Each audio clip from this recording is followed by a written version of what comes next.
রামিজ রাজা আপনি লিখেছেন, কাউকে সিজদা করা তো শিরক, তাহলে আল্লাহ শয়তানকে আদম আলাইসাল্লামকে সিজদা করতে বলেছিলেন কেন? প্রথম কথা হলো যে এটি ছিল আদম আলাইসাল্লামের যে শরিয়াত, সে শরিয়াতে মুহাম্মদ সাল্লাল্লাহু সাল্লামের শরিয়াতে আল্লাহ ছাড়া কাউকে সিজদা করা যাবে নিষেধ, অনেক নবীর শরীয়তে নিষেধ ছিল। হয়তো তাদের ওখানে তাঁর শরিয়তে হয়তো এটি সম্মানসূচক সিজদা করা জায়েজ ছিল। আর সবচেয়ে বড় কথা হলো যে এই ঘটনা ঘটেছে এমন জগতে, যে জগৎটি আসলে এই পৃথিবীর বাইরের জগৎ। তো পৃথিবীর এই জগতে মানুষের জন্য আল্লাহ তাআলা শরিয়ত এবং বিধিবিধান দিয়েছেন, সেখানকার জন্য হয়তো এটি প্রযোজ্য ছিল না। আর আরেকটি বিষয় হলো যে এটি নিছকই একটি এক্সেপশনাল অর্ডার আল্লাহ সুবহানাহু ওয়া তাআলার, যেটা আসলে অন্য ক্ষেত্রে প্রযোজ্য নয়। সাধারণ ক্ষেত্রে আল্লাহ সুবহানাহু ওয়া তাআলা যেহেতু পরিষ্কারভাবে অন্য কাউকে ইবাদত করতে, দাসত্ব করতে আল্লাহ নিষেধ করেছেন, বিধায় এটি সাধারণ ক্ষেত্রে প্রযোজ্য, কিন্তু এক্সেপশন ইজ এক্সেপশন, সেই হিসাবে এটিকে আমরা ধরতে পারি। আবার অনেকে ব্যাখ্যা করেন যে এখানে আসলে সিজদা আল্লাহকেই দিতে বলা হয়েছে, কিন্তু আদমের সম্মানার্থে আল্লাহকে সিজদা দিতে বলা হয়েছে। আদমের সৃষ্টিতে মুগ্ধ হয়ে বিমুগ্ধ হয়ে আল্লাহকে সিজদা নিবেদন করা কৃতজ্ঞতা স্বরূপ, এটি এক প্রকার আদমকে সিজদা সম্মান করা। তো এটাকে অনেকে বলেন যে আয়াতের যতগুলো আয়াত আসছে সেখানে উসজুদুলি আদম মানে এই লি হুরমাতি আদম আউলি তাজিমে আদম, আদমের সম্মানার্থে আল্লাহকে সিজদা করো, অনেকে এই ব্যাখ্যাও করেছেন। তো সিজদা যে আল্লাহ ছাড়া কাউকে করা শিরক, সেটি কোরআন বিভিন্ন আয়াত এবং হাদিসের আলোকে দিনের আলোর মতো পরিষ্কার, বিধায় সেই জায়গাটা আমাদের কাছে পরিষ্কার থাকতে হবে। জাহাঙ্গীরনগর ইউনিভার্সিটির আদি নাম ছিল জাহাঙ্গীরনগর মুসলিম ইউনিভার্সিটি। বিষয়টা নতুন করে আলোচিত হচ্ছে, অনেকে একে আদি নামে ফিরিয়ে আনার কথা বলছেন। বিষয়টা কতটা জরুরি মনে করেন? দেখুন, কোনো বিশ্ববিদ্যালয়ের নাম মুসলিম হওয়া জরুরি নয়। একটা বিশ্ববিদ্যালয় মুসলিম অমুসলিম সবার জন্য অবারিত থাকতেই পারে, এবং নামের মধ্যে মুসলিম রাখা কোনো আবশ্যক নয়। কিন্তু প্রতিষ্ঠা থেকে যখন মুসলিম শব্দটি থাকে, সেটাকে বাদ দেওয়াটা তো অবশ্যই গুরুতর অপরাধ এবং অন্যায় কথা। হিন্দুদের নামে যদি কোনো প্রতিষ্ঠান থাকে, তাহলে সেক্ষেত্রে সেটাকে পরিবর্তন করে মুসলমানদের নামে নামকরণ করা, কিংবা সেটাকে তাদের নাম কেটে সেকুলার নামকরণ করার কথা তো মুসলমানরা কখনো বলেন না। তাহলে সেক্ষেত্রে বাংলাদেশে কবি নজরুল ইসলাম কলেজকে ইসলাম বাদ দিয়ে নজরুল কলেজ, তারপরে যে আপনার আরও অনেকগুলো আপনার হল আছে ঢাকা ইউনিভার্সিটিতে, সে হলগুলোতে মুসলিম শব্দ বাদ দেওয়া, জাহাঙ্গীরনগর মুসলিম ইউনিভার্সিটির মধ্য থেকে মুসলিম শব্দ বাদ দেওয়া, এগুলো খুবই গর্হিত কাজ এবং খুবই অনুচিত কাজ। তো এই কাজগুলো আসলে আমাদের করা উচিত নয়। একজন মুসলমান হিসাবে আমাদের মধ্যে আল্লাহ ভীতি থাকা উচিত, যে আমরা মুসলিম শব্দটি নাম কাটছি, তারা নাম নিজেদেরকে আবার মুসলমান দাবি করছি কিসের ভিত্তিতে? প্রতিষ্ঠা যারা করেছেন তারা যদি মুসলিম শব্দ দিয়ে থাকেন, শুরু থেকে যদি মুসলিম শব্দ থেকে থাকে, তাই সেটা কাটা হবে কেন?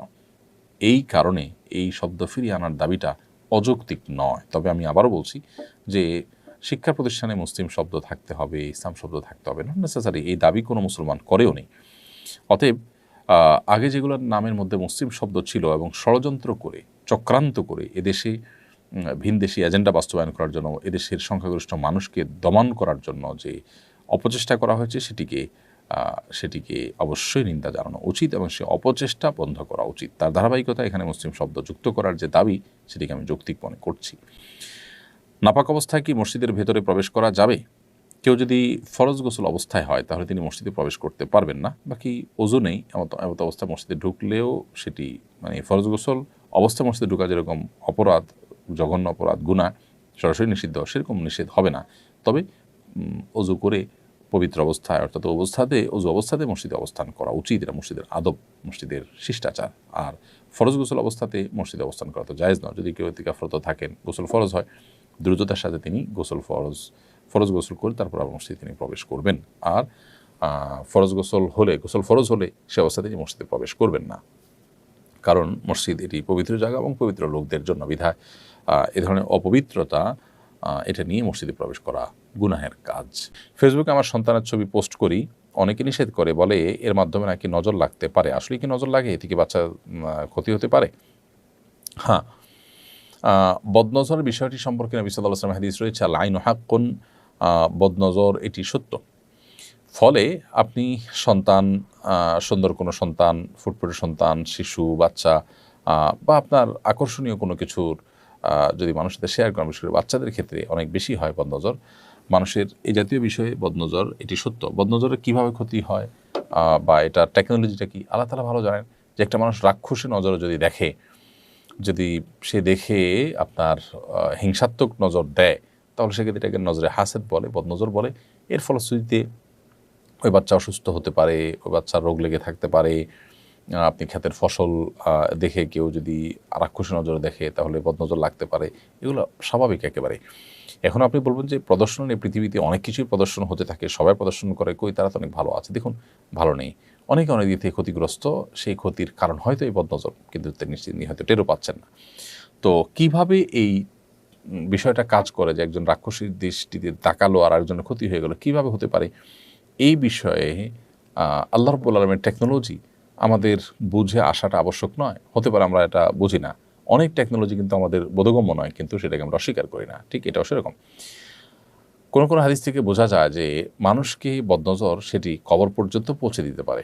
আর একটি ওঁট, আকর্ষণীয় একটি প্রাণী, সেটি যদি কারো বদনজরের কবলে পড়ে, তাহলে সেটিকে মৃত্যু পর্যন্ত নিয়ে যেতে পারে। অর্থাৎ সেটা এমন পর্যায়ে অসুস্থ, রুগ্ন হয়ে যেতে পারে যে বাধ্য হয়ে মানুষ জবাই করে সেটাকে খেয়ে ফেলেছে, এরকম পর্যায়ে যেতে হতে পারে ওটের যেভাবে জবাইয়ের পদ্ধতি, অর্থাৎ নহত্যার মাধ্যমে। তো যাই হোক, বদনজরের বিষয়টি সত্য, এটি আমাদের অস্বীকার করবার কোনো সুযোগ নেই, এবং বিশুদ্ধ হাদিস দ্বারা এটি প্রমাণিত। এমডি হাসান আলী হাসান আপনি লিখেছেন, মা যদি বউকে তালাক দিতে বলেন, ছেলে বউকে তালাক দিতে বাধ্য কিনা? মা যদি স্ত্রীকে তালাক দিতে বলেন, ছেলে তার মায়ের কথায় স্ত্রীকে তালাক দিতে সবসময় বাধ্য নন। বিশেষ করে মা যদি কোনো যুক্তিসঙ্গত কারণ ছাড়া ছেলের স্ত্রীকে তালাক দিতে বলেন, তাহলে ছেলে মায়ের সে নির্দেশ পালন করা তার জন্য জরুরি নয়। বরং দেখতে হবে যে মায়ের সে নির্দেশটা যৌক্তিক কিনা। যদি যৌক্তিক হয়, যথেষ্ট কারণ থাকে, তাহলে সেটা মানবেন। আর যদি মনে হয় যে অযৌক্তিক বা অন্যায়, অনেক সময় ছেলের বউর প্রতি তার কোনো বিশেষ কারণে অপছন্দ বা ভালো না লাগা রয়েছে, এরকম কোনো ব্যাপার স্যাপার থাকলে সেক্ষেত্রে আপনার জন্য মায়ের সে নির্দেশ পালন করা জরুরি না। মা বাবার সব নির্দেশ পালন করা জরুরি, কিন্তু যে নির্দেশ পালন করতে গিয়ে কোনো অন্যায় করতে হবে, আপনাকে কারোর প্রতি অবিচার করতে হবে, সেটি পালন করা কিন্তু আপনার জন্য জরুরি বা আবশ্যক নয়, বরং সেটি অমান্য করা আবশ্যক। কারণ আল্লাহর অবাধ্য হয়ে কারোর প্রতি জুলুম করে মা বাবার আনুগত্য করতে আমাদেরকে কিন্তু বলা হয়। মা বাবার আনুগত্য আমরা করব, কিন্তু মা বাবা কাউকে খুন করতে বলে যেরকম খুন করবো না, ঠিক এভাবে স্ত্রী যদি নিরপরাধ হয়, তাহলে তাকে তালাক দিতে বললে আমরা তালাক দেবো না। তবে যদি মা বাবা যৌক্তিক কোনো কারণে সেটি বলেন, তাহলে অবশ্যই সেটিকে মানতে হবে সন্তান হিসেবে আমাদের। এখানে ইব্রাহিম আলাইহিসসালাম তার ছেলে ইসমাইল আলাইহিসসালামকে তার স্ত্রীকে তালাক দেওয়ার জন্য পরামর্শ দিয়েছিলেন, তিনি সেটা শুনেছেন। ওমর রাদিয়াল্লাহু তাআলা আনহু তার ছেলেকে তার স্ত্রী তালাক দেওয়ার জন্য বলেছেন, তিনিও সেটা শুনেছেন। এই যে ব্যাপারগুলো রয়েছে, এগুলো এক্সেপশন ছিল। কারণ হলো তারা ইব্রাহিম ইসলাম নবী হিসাবে এবং ওমর রাদিয়াল্লাহু তাআলা আনহু আল্লাহ নবী সাল্লাল্লাহু আলাইহি সাল্লামের খলিফা হিসাবে তাদের যে দূরদর্শিতা ছিল, তাদের যে বিবেচনা ছিল, সেটা অবশ্যই অন্যায়ের ঊর্ধ্বে। অর্থাৎ তারা অন্যায় বা জুলুম বশত কোনো নির্দেশ করে থাকবেন, এটি হতে পারে না বা এটির সম্ভাবনা নেই। বিশেষ করে নবীর ক্ষেত্রে তো এটা মোটেই নেই। তো সেই জায়গা থেকে তাদের নির্দেশটা সম্পূর্ণ ভিন্ন। এখন আপনার আমার মা বাবা, আমরা যারা আছি, আমরা কিন্তু তাদের মতো নই, যার কারণে আমাদের ভালো মন্দ বিবেচনা করে তারপরে সেটিকে আমলে নিতে হবে।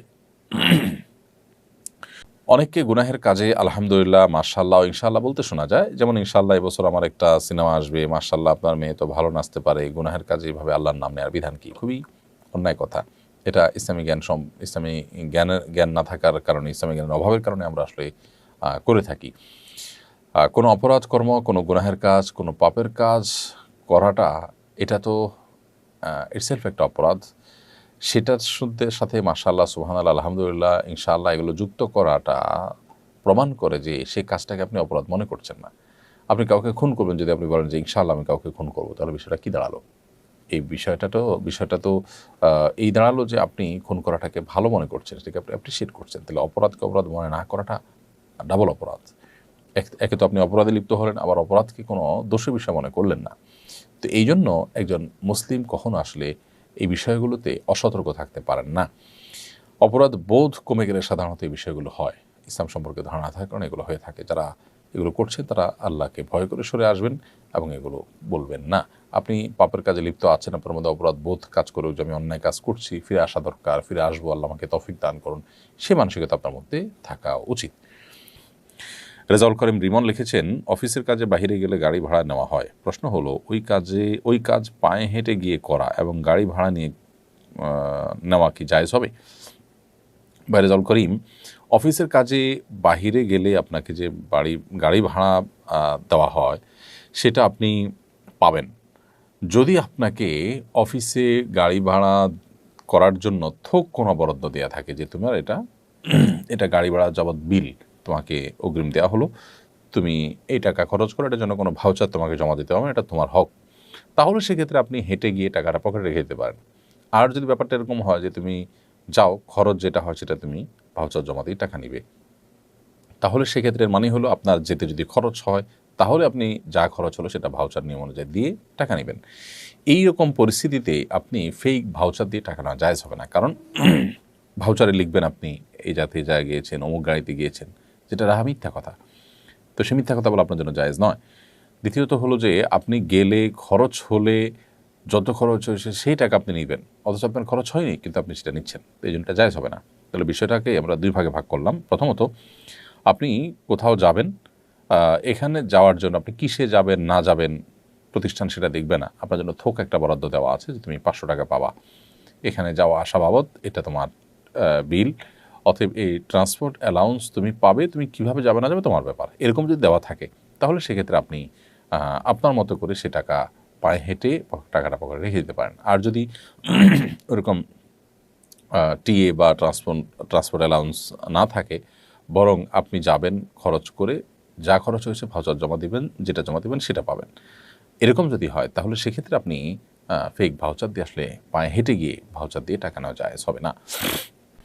রোমান মিয়া আপনি লিখেছেন, আমার দাদা আজ থেকে 40 বছর আগে হারিয়ে গিয়েছেন, আমাদের ধারণা তিনি আর বেঁচে নেই, আমরা কি এখন তার গায়েবানা জানাজা আদায় করতে পারবো? ভাই রোমান, আপনার দাদা যিনি 40 বছর আগে হারিয়ে গিয়েছেন, তিনি আদৌ বেঁচে আছেন না মারা গেছেন আপনারা জানেন না। তো যেহেতু এটাই নিশ্চিত না যে তিনি বেঁচে আছেন কিনা, সেহেতু আপনারা তার গায়েবানা জানাজা পড়বেন না। যেহেতু মুসলিম প্রধান দেশে তিনি যদি কোথাও মারা যেয়ে থাকেন, তার জানাজা হয়েছে, এটাই জোরালো সম্ভাবনা। অতএব যদি জানাজা হয়নি, সেটি আপনাদের জোরালো সম্ভাবনা থাকে, এমন কোনো জায়গায় হারিয়েছে যে এখানে হারানোর ফলে আসলে তার জানাজা দেওয়ার মতো কেউ থাকবে না, তাহলে সেক্ষেত্রে গায়েবানা জানাজা প্রশ্ন আসে সাধারণত। বিধায় আপনাদের উপরে গায়েবানা জানাজা এখানে আবশ্যক নয় বা প্রযোজ্য নয়।